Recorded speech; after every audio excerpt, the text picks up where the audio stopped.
Aí, depois disso tudo, ele foi para o programa do Lacombe, né?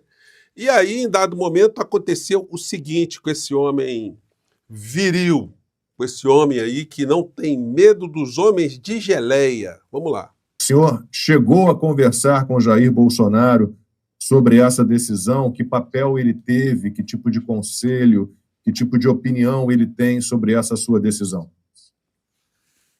Meu pai, claro que ele queria o filho dele perto dele, né? É dureza. Ué, cadê o Bananinha? Ó, os soluços. É dureza. Dureza, né, meu filho? É difícil. A gente está aguardando só o deputado. Claro, a pergunta... Dudu, a gente entende a situação, é uma situação muito delicada. É verdade. Eu queria recordar mesmo quem são os homens de geleia. Eu acho que eu estou meio esquecido, né? Seria legal o deputado Dudu Bananinha falar dessa fibra, né, que ele tem.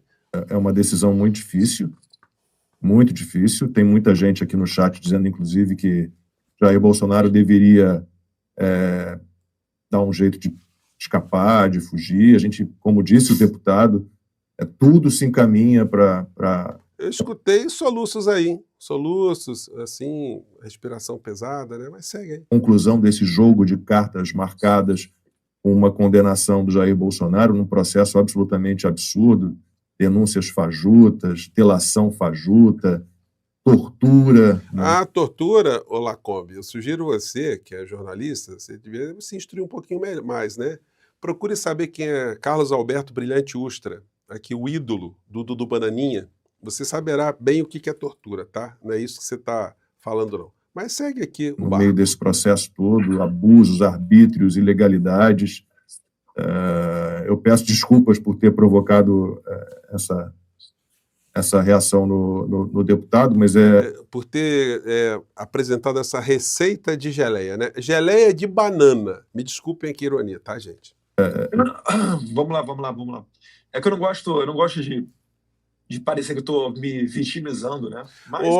Mas quem faria uma coisa dessa no clã Bolsonaro, se colocar como uma vítima, se apresentando assim, em hospital, com cara de semi-morto, com sondas, falando o tempo todo que daria sua vida, que sofreu um atentado, que pode ser envenenado na cadeia, que pode ser morto, né? Quem faria isso no clã Bolsonaro, esse clã com tanta fibra e tão poucos potes de geleia, né? Mas segue o barco. Mas é uma possibilidade real. É uma possibilidade real. Eu nunca amava meu pai, enfim. Mas é a vida adulta também, né? Sacrifício. Né? O Alan ficou 3 anos aí sem ver a família dele. Isso daí também pesa, tá? Muita gente falou que pode vir que ele não vai pegar teu passaporte. Mas o Alexandre de Moraes já fez muita atrocidade. A gente não pode... Quem tem medo, né, Dudu? Esperar, contar com alguma decência, o senso de moralidade desse tipo de pessoa. Como eu falei, ele está na prateleira do psicopata. Né? Ele está na prateleira do psicopata, Dudu Bananinha. Quem usa esse tipo de camiseta é o quê? Eu não vou nem mostrar aqui, como eu já mostrei algumas vezes, né, algumas fotografias das vítimas, que o ídolo dessa criatura aqui, o que ele fez com pessoas aqui no nosso país. Bom, mas já falamos muito disso, né?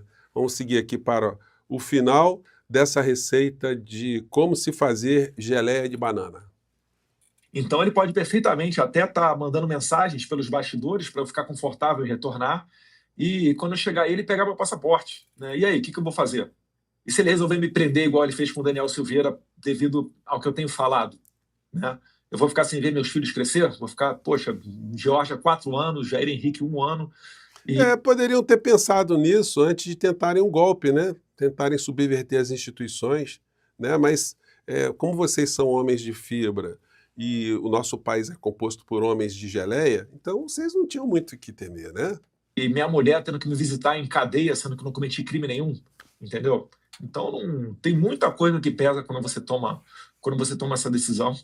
E certamente eu conversei com ele, tá? Não foi fácil, foi difícil, ele queria...